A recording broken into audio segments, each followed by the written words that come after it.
Howdy, howdy, howdy. Ain't no songs or nothing today. We just going for it. Tonight's the night we're going to make it happen. Tonight we'll put all other things aside.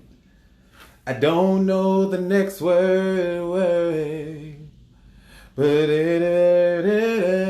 tonight I want to feel you, love you, wrap myself around you. I want to squeeze you, please you. I just can't get enough. And if you move real slow, I'll let it go. I'm so excited, and I just can't hide it. I'm about to lose control, and I think I like it. Oh, yeah. Okay, that's all I got.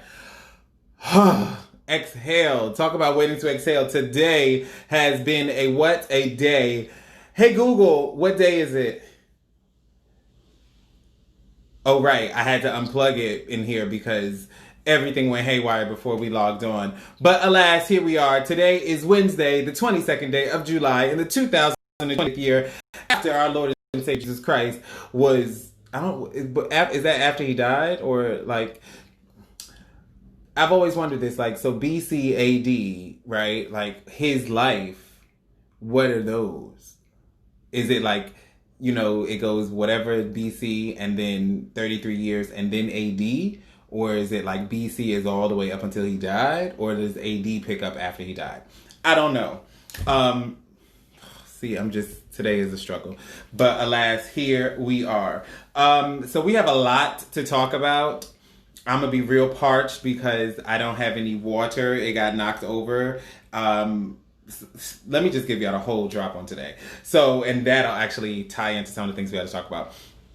So I was supposed to get my regularly scheduled dental cleaning in April, and that obviously did not happen because of that bitch Corona.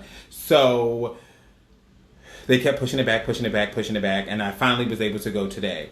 I'm still not about that New York City Metropolitan Transit Authority life, so I was not getting on the subway, and my dentist is in Midtown from when I used to work in Midtown, so I wasn't going to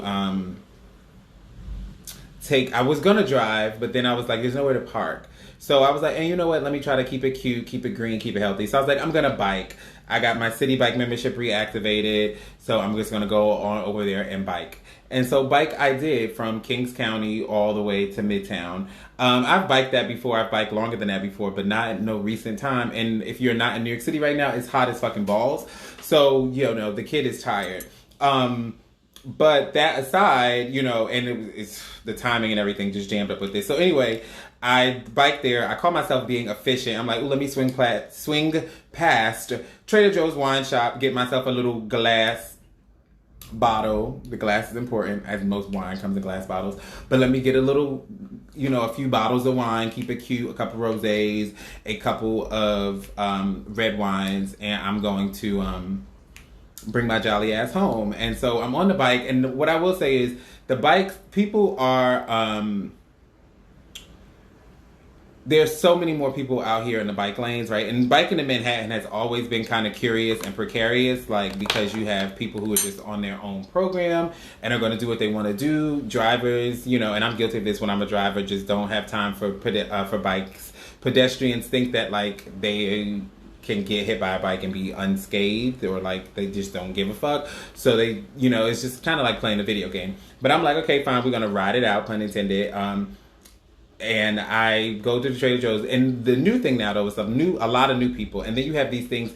I don't know if you guys have heard of it, but there are these things called the Revel scooter, which is it's basically like a moped, like a Vespa kind of thing. It's not Vespa, but that's what it is. Like, it's an actual scooter. It's supposed to drive in the streets with cars. So if there's a bike lane, they're supposed to be in the car lane, not the bike lane, but they all up and through the bike lanes, just everybody acting real crazy out here. Then there's the scooters, there's a little wheel, I don't know what it's called, but the little wheel where you just spin around and it's like a little unicycle, but it's electric. It was just a lot going on or whatever. And then the Williamsburg Bridge, I felt like I was in Amsterdam, right? It's just a lot of people. I barely made it. I had to pull over and like walk it out a little bit. But the shit is raggedy. It's all these holes and stuff. And so every now and then you hear a little click, clink, click, clink. And so I'm thinking, okay, but these bottles, they're going to be fine. Because, Trader Joe's put the extra paper bag and that solves all your fucking problems. I will post a picture for you guys later today, but suffice to say that not all of the bottles made it home. So I get off my city bike and I'm like, ooh, why is this wet?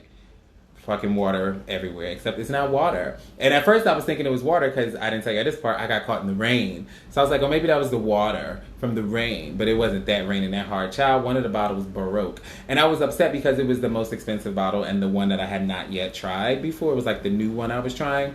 So I'm like, ugh, this was just a fucking waste of time then to get a bottle of wine. The money I thought I saved by going to Trader Joe's when I could have been supporting local entrepreneurs. That went out the fucking window. So there's that. Then, and it's like too hot to even, I'm trying to like dry my face off so we can get the party started, but that's not really happening. So then I get home and I'm like, okay, I gotta get ready for you guys. I'm in the makeup trailer or whatever. And I'm like, I'm not even gonna take a shower. Don't even like bother dealing with that. But I changed my clothes and my nipple ring is gone. I have no idea where it is. I don't know when it came out or how it came out. But it's gone. I don't know. Is anyone out there with a nipple ring ever have that happen where you just lose the piercing? So now I that's a shit show in and of itself. But I'm like a little, I'm not discombobulated. You guys always bring me calm. But I'm very confused about what to do since, it's gone. And no, it didn't hurt. It was on my bike ride. Like I felt it like, sometimes I'm aware of it. Other times I'm not. And I was just like, okay, it's there. And I just touched it. And then maybe that's when I took it out. I don't know. I just don't even know what to make of it. I'm trying to find higher meaning, but I don't really think that God is thinking about my nipple ring. Maybe, but I mean, if I was God and this was the world right now, I wouldn't be thinking about my nipple ring. Even if it was my own nipple ring. I just feel like between like Corona, people having cancer, some of the other stuff we're going to get into, a nipple ring just feels very unimportant. So yeah, but that's what we have. So then, it's probably going to be a short episode because I just don't know. TV, couple shows. I May Destroy You, as good as ever, maybe even better than ever. I'm living for it. I think that, for me, it doesn't get any better as far as like the young black storytellers or just right now, black storytellers full stop. Michaela Cole is in first place for me. These spots are always up for debate, exploration, evolution. But as of right now, Miss Thing is giving me first place because I just think that like what I love about the show, and no spoilers, but we learn some things about Miss Terry this episode. But I love that even though maybe Miss Terry is not, she's not, none of us is infallible, right? None of us is a perfect person. And I just love that she's allowing that to come through in the show. That like even people you want to root for do things that you maybe don't want to root for or vice versa. And that there's also more than one way to consider things, right? Like that everything is not always what it seems. Someone said no foundation. Under the eyes, no. I mean, I'm about to look like a clown right now. I'm so stressed. But this is where we're going. I really just I just feel like my eyes is looking real baggy.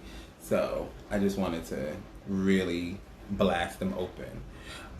And by foundation, if you mean this color that, like, this is what we have here. This is what we do here. So shout out to that. Not in competition. It's not a competition. Their shows are on different networks, come on at different times. But another show we have in the conversation is P-Valley. And there are 2 episodes in. Shout out to all the folks on that show. What I will say for me is like, I don't know. I just hope they're not like intending to be serious with the show. As long as that show is intended to be kind of like soap opera-y and like that's the intention, then I'm having fun. If they wanted me to take it seriously, I can't really do that, but I'm having fun with it. You know, and they benefited from, like, how lucky are they to be the first black show, or one of the few black shows to new black shows to come out after Black Lives Matter to white people. You know what I mean? Like, who's gonna give them a bad review? Shout out to that buffer. And I'm not saying that the reviews are dishonest, but I'm just saying it didn't matter. They weren't getting any bad reviews. Let's just call it a thing. So that's the thing. I'm gonna do like my mom and just be like, hit it, quit it, we're done.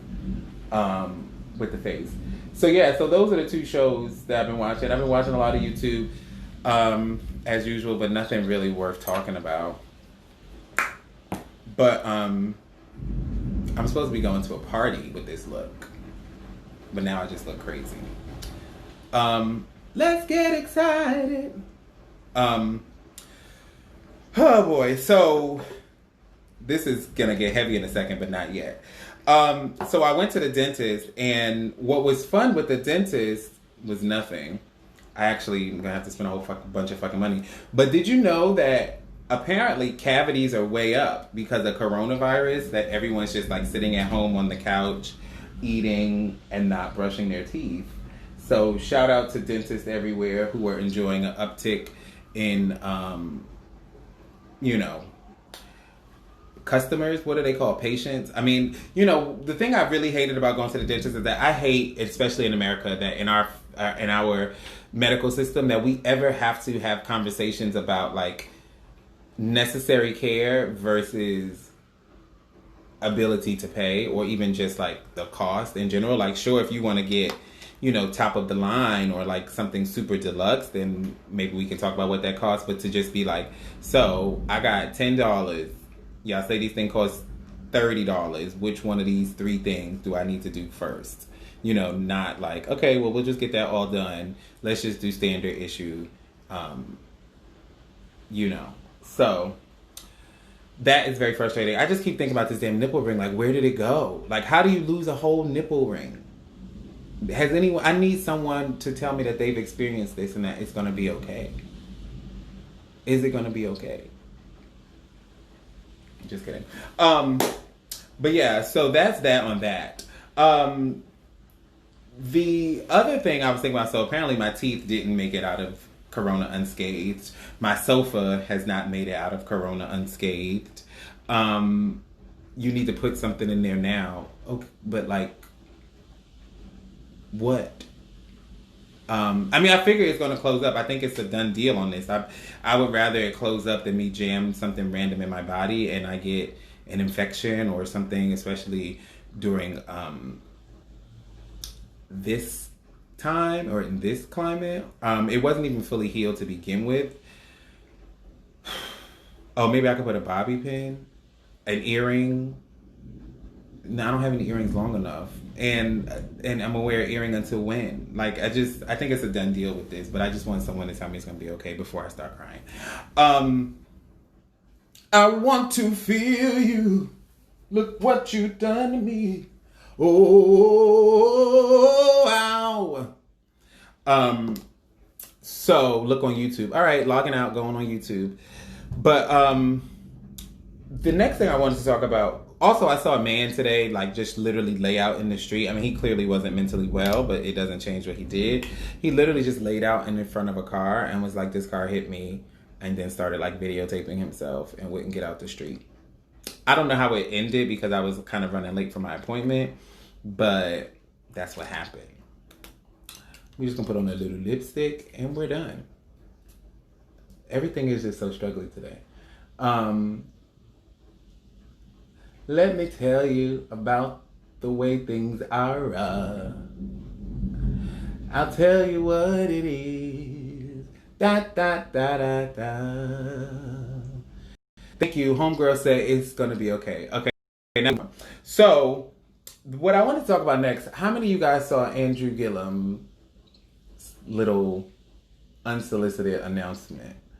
So for those who don't know or who don't remember, Andrew Gillum ran for governor of Georgia. He lost Florida. He lost a very hotly contested race, by minuscule amounts of votes. maybe even one, because you just can't trust nothing no more. And then, that was, I want to say, what was that, 2018? Then he didn't fade into obscurity, but he was just living his, life. Then he showed up on our timelines because he was found allegedly, supposedly, potentially. There was photographic evidence and phone calls and eyewitness reports, but he was found with a couple of male hookers, a couple bags of meth, a little bit of crystal meth. Also in his own vomit, someone very tackily released his video, photos of him naked on the floor in his own vomit. How festive. And yeah, and the male hookers he was with were gay hookers, right? In case you didn't know, his public presentation is that he's a heterosexual man. He's married to a woman, and they have 3 children under the age of 10. Like I said, he's a black man. I think he's like 41. So we're kind of peers. If we went to the same school, he went to HBCU, he went to, everyone can't go to Howard, he went to FAM. If we went to the same school, we wouldn't have been in school together, but we certainly would have known some of the same people in terms of age years, right? So the seniors when I graduated were there with him. I mean, the seniors when I started were there with him. So yeah, he was also on a boat hugged up with one of the gentlemen callers earlier. Okay, I mean, when I have a video, if I have a picture of you with bags of meth and naked, me knowing that you were on a boat with somebody is just a little uninspiring. It's a little flat for me. Or just okay, girl, thank you. I guess that's just adding insult to injury, as it were. But so he was caught with them, or whatever, caught with his pants down, as it were. He faded to, he went quiet, as he should have, went to work on himself. He said that he never had done meth before, which may be true. And that, he was going to take some time to focus on himself. And then yesterday, out of the blue, I know I didn't ask for it, but someone sent it to me, but I didn't ask for it. It wasn't a press conference. It wasn't a TMZ video at the airport. Andrew Gillum, what you been up to? But he wanted to let us know what he'd been up to. Okay, great. Okay, I guess. No one asked you. And he kind of was given a gift from the universe because we just really weren't thinking about him one way or the other. So if he would have just went and fixed his life and came back, I think we would have been okay with that. Because we're no one's wondering what he's up to, right? But, maybe I could just wear it just like this. But anyway, long story short, he releases an 11-minute video that I can summarize for you in 2 sentences, which were, I was an alcoholic. I'm an alcoholic, and I was sad I lost the gubernatorial election.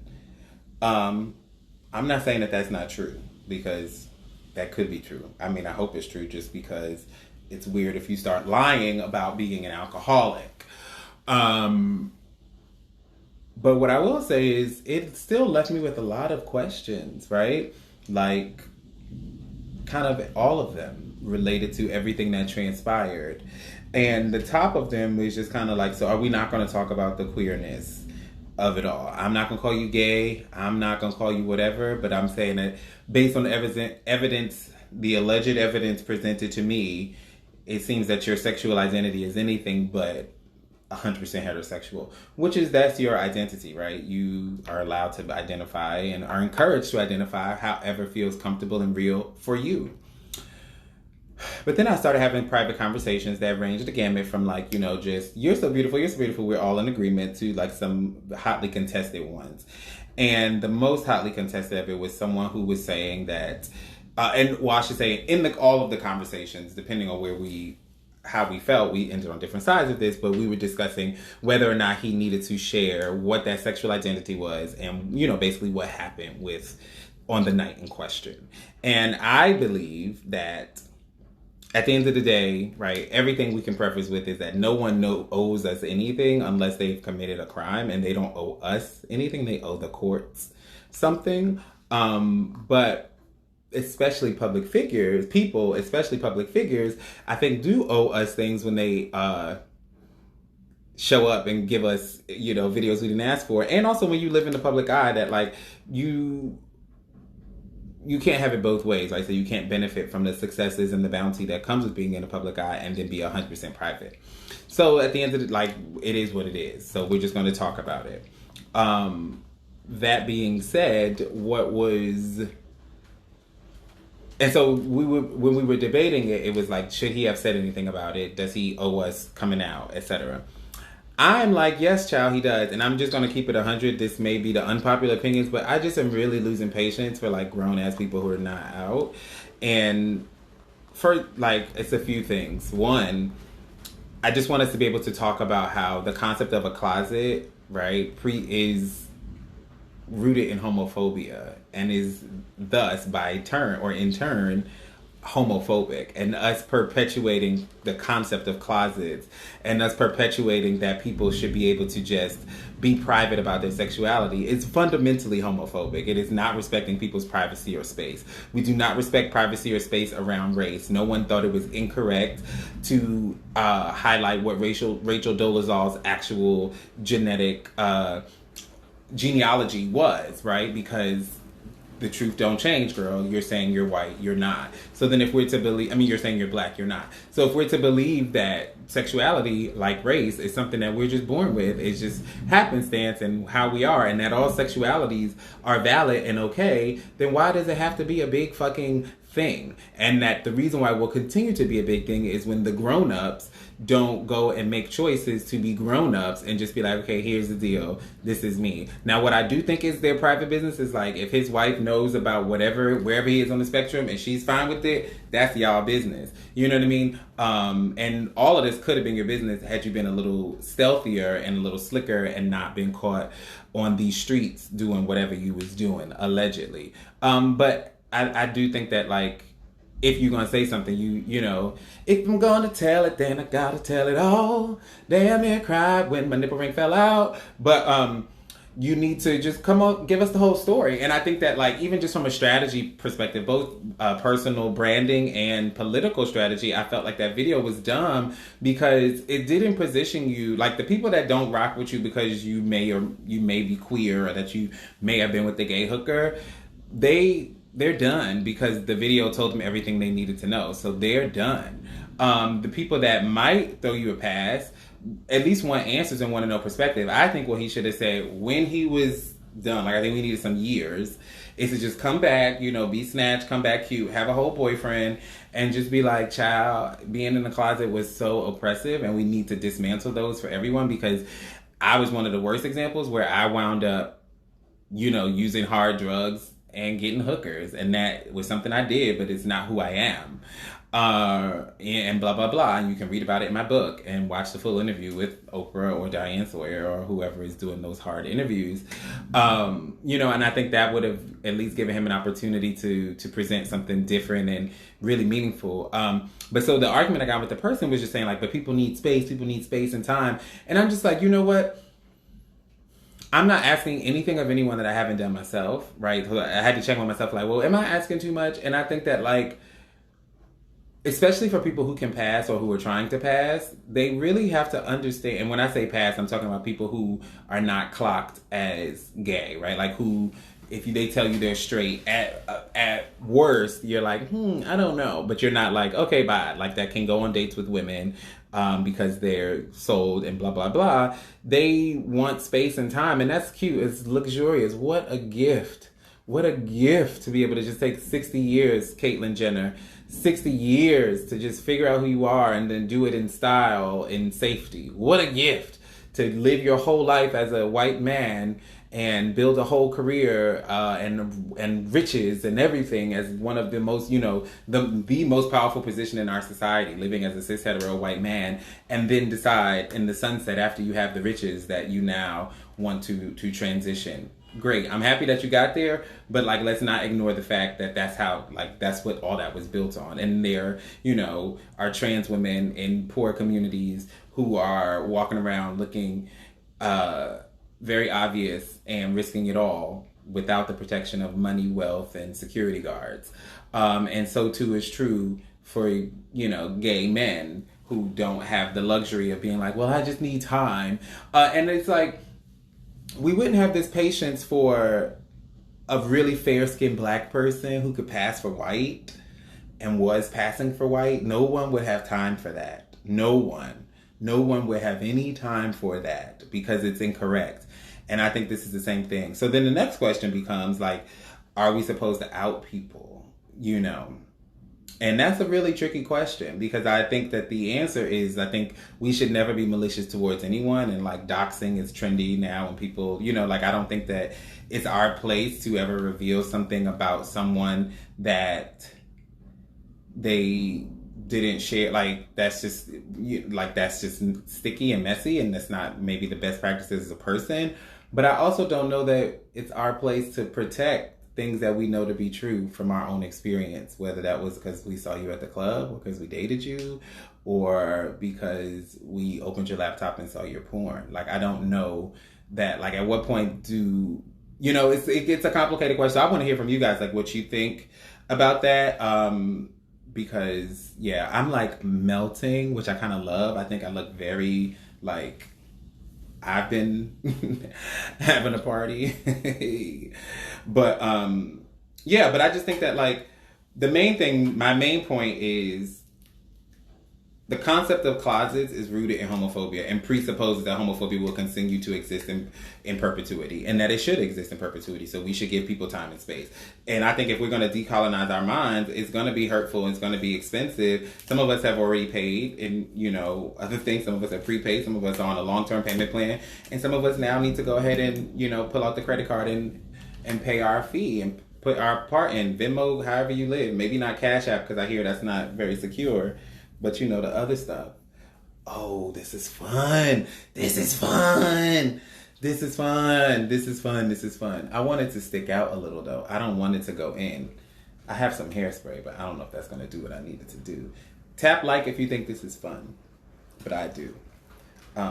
So, yeah, that's what I got on that. That's that on that. If y'all ain't got nothing to say, that's all I got to say. I guess this was a lesson. Yeah. And so, all that to say, if Andrew Gillum ain't coming out the closet, if we're not dismantling the closets and he ain't coming out, I don't really need to hear from him. And I really, you know, that's why I don't even really use the word I came out the closet anymore. Well, for a couple of reasons. One is like, it was no closet, child. Everybody was calling you gay. And then two is like, let's just deconstruct that concept. And, you know, I'm not going to get in the weeds of this next part today. But another thing I think that goes with that is like generational wealth, which I think is important for us to make sure that our families are okay. But I just want us to think about this. Generational wealth presupposes that inequality or inequity will continue in perpetuity. That, like, the reason why I want my kids to be wealthy is because I know that there's always going to be someone poor. And I think that we need to maybe think about this differently to kind of just get rid of poverty. So then the need for generational wealth, and get rid of these gross inequities so that generational wealth becomes less important, right? If we knew that we created a world where everyone was going to be okay and could be taken care of, would we need to hoard for our specific family if we knew that the structures were in place for society to make sure everyone was okay? Just something to think about. I'm not an economist, et cetera, so don't, I'm sure I'm inhaling fumes I shouldn't be. But yeah, that's that on that. I saw a comment come in, but it says he's not coming out the closet because he's still trying to be in politics and feels he'll lose his base if he hasn't already. Well, but my thing is like, honey, you have already, right? Like, I think the base is gone, and maybe you can either get some new folk or you can maybe reclaim some. And in the meantime, you can also do something for the world. Because the other thing to think about, right? I tied this actually to Nigel Shelby. And Nigel Shelby was a young man. My staff did not give me the notes on this, exactly how young he was when he killed himself, but he was under 13. And he killed himself because he was being bullied for being gay and just feeling really helpless and felt like the best option for him was to no longer exist. And that's really tragic, and it's sad, and it's awful, and it's terrible, and it just really stresses me out thinking about it. And I think that, one thing that we can do is continue to help people or work to let young people know to not bully people and be mean to people, especially because this is what can happen. But I think the other part of it, right, is if we represent his identity, if we are someone who is like him, we have to show them that we exist and that what he's experiencing is not unique. And I'm not saying that to say that he's not unique. We're all unique and special, but sometimes we've been through shit that someone else has been through, and we don't have to go through it alone or think that, because I can't see anyone else like me or like this, that there's no possibilities. And that I think that it would have been much more fabulous for him to have lost the race as governor and come out as a gay man and celebrate himself as a gay man. Maybe less so for his personal political career, but I think for the world, for the babies, it's like, what are we modeling for the children? What are we showing? Like Dan Savage has this whole "it gets better" campaign or whatever for white people, but whatever. And what I think is what we have to make sure we're showing them that, you know what I mean? To show them like, this is what it could look like. This is your life and this is your possibilities. So I think that people need to remember that like, we have children over here dealing with really, really heavy things. And you at 40 years old, I'm also like, at what point do we just have to like, okay, girl, if your daddy ain't gonna like you because you gay, at what point do you have to make choices for yourself? And if you're not going to make the choices, recognize, or let me not say make choices, because every day we're alive, we're making choices, right? Like even to do nothing is a choice. But I think at what point do you start to, we have to make sure that, I look like I like swimming. We have to make sure that people are held accountable to the fact that they're not making choices, A. And then B, that like their choices have implications for the rest of us. You know what I'm saying? It's like, what would happen if Harriet Tubman just made some choice to be like, I'm going to just privately get free by myself and just go sit over here. But here's a comment coming in. MV3 for 33. How do you feel about people not making a statement about their sexuality either way and they just stay whoever without necessarily hiding it? So that's a very good question. That's a very, very good question and very relevant. I think that it's two things, right? So if we're talking about private, we'll say lay people like you, me, and everybody on this call. I think that people can do what they want to do, right? And people can be as public or private. Like, I don't think that everyone's declaration of their sexuality has to be being Grand Marshal of the Pride Parade. Just as every Black person, right, is not president of their local NAACP chapter. But that also doesn't mean that every Black person, if that's not president, is ignoring the movement, right? There's some people who are like, I do what I do in my spaces. I'm Black because I'm Black. And then also there are ways that I intersect, fit the profile of stereotypes in other ways that I don't. I just live my life. I have friends from all other experiences. And I think that's fine. But I don't think it's fine if a Black person is like, I only engage with white people and I don't see color and I don't consider myself Black. I hope that's coming through clearly, right? So my thing is that if a person is just like, okay, fine, I'm private, like who I date on my weekends, what I do on my own time is on my own time. If you ask me a question, I'm gonna give you an answer that's truthful. There is no shame or secret. It's just I'm not someone who is out here, posting much of anything on my social accounts. Then I don't think that's an issue, right? If we're talking about private individuals. Or lay people, I should say, not to confuse words with private. We're talking about lay people. But I do think it's a challenge for lay people if they're actively hiding things, even if they're saying that they're just being private, but they're actively, covering their tracks and making sure that no one knows these things. And when people ask questions, they either give vague or misleading answers or just flat out lie. Like that to me is not cool.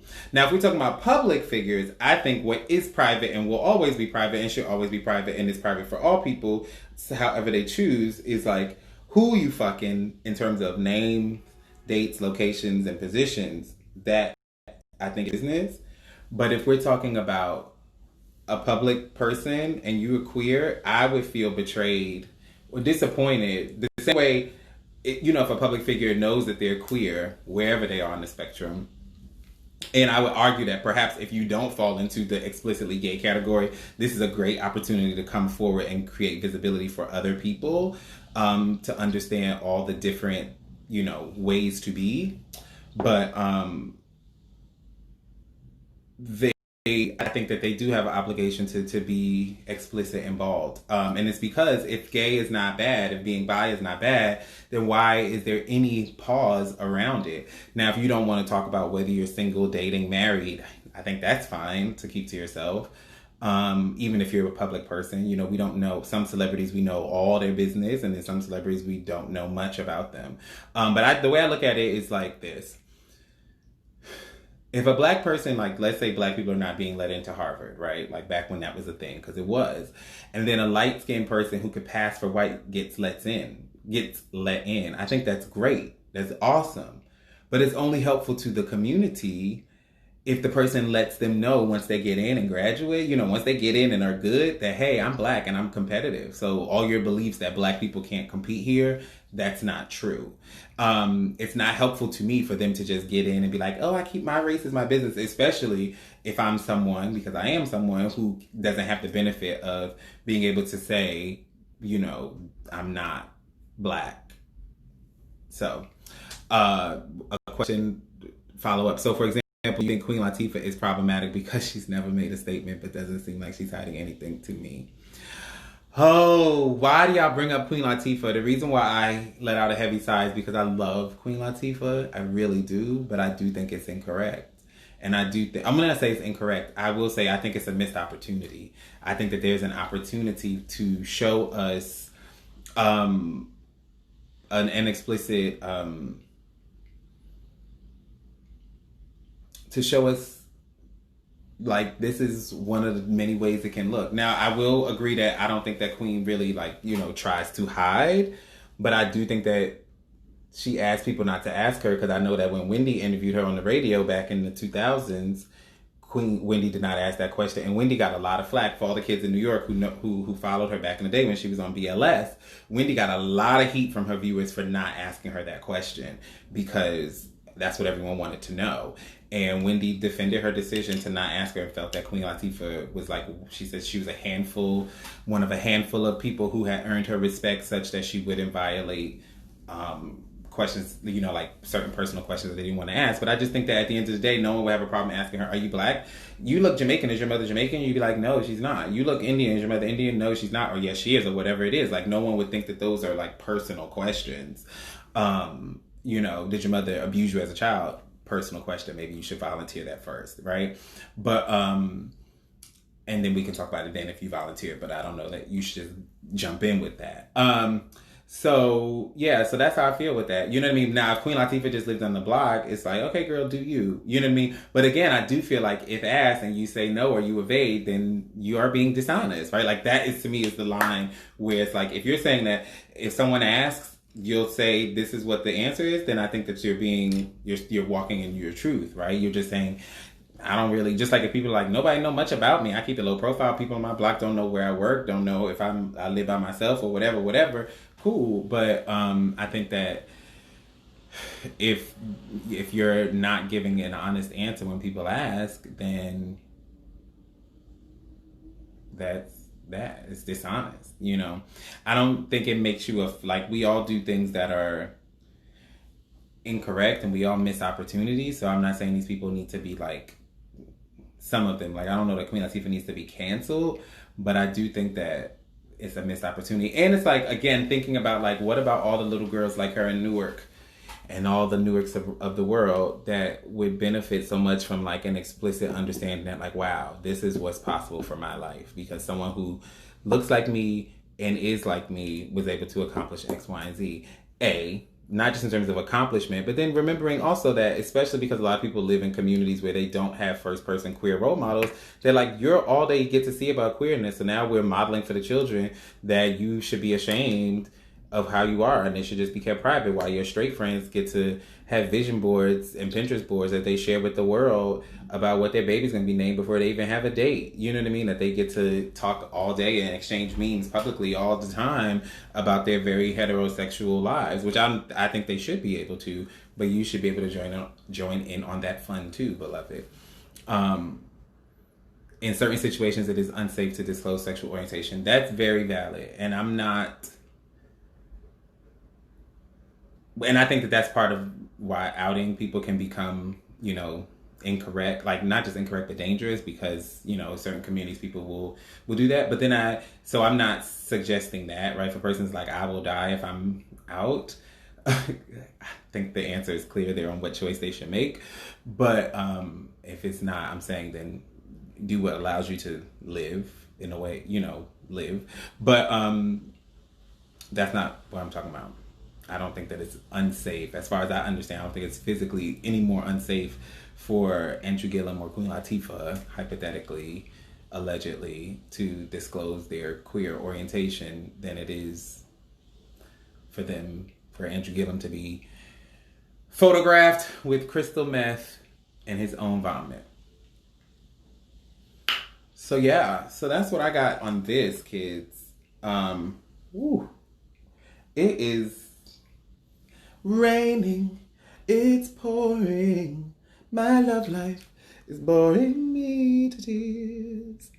After all these years, no stardust, no moonlight, no side of romance. We don't stand a chance. So that's all I got. The other thing I was going to talk about was Tamar, but let's just send a prayer up for her. I don't have enough of that information. And can somebody give me a wellness check? Can we get a wellness check on Brandy?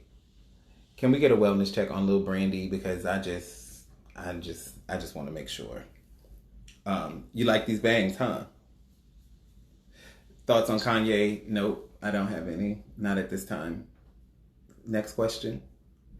I just think that like Kanye is not well, and so to me it's like, don't you hate when someone's like, I don't have an opinion, and then they give an opinion.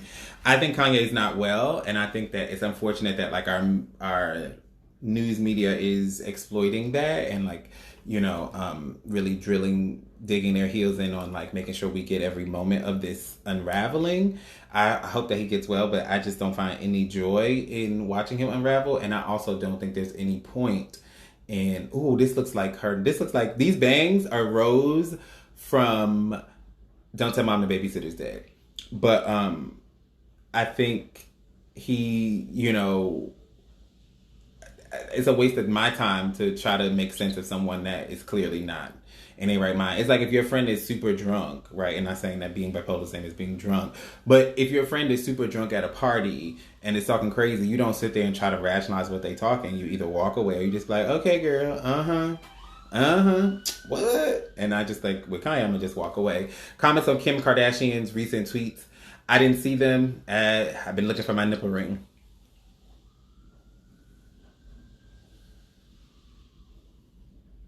I don't know why I gave that big beat. But yeah, that's all I got today, unless y'all have other questions for me.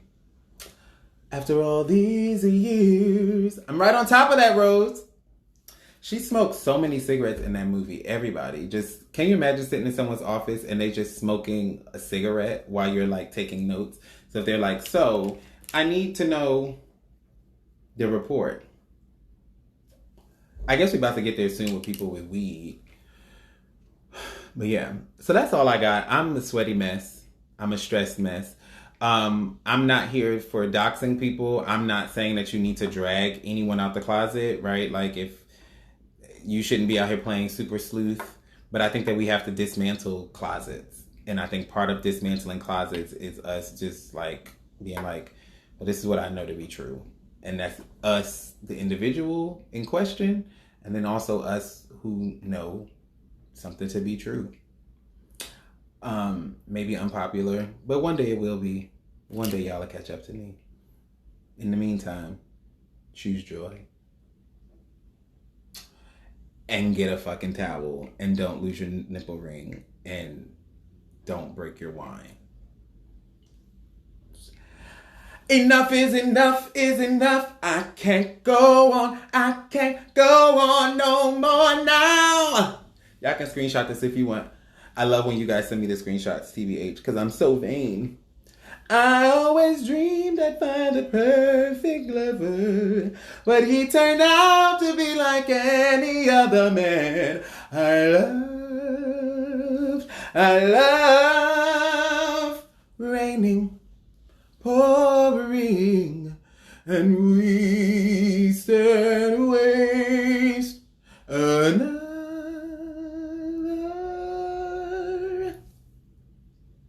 Bye.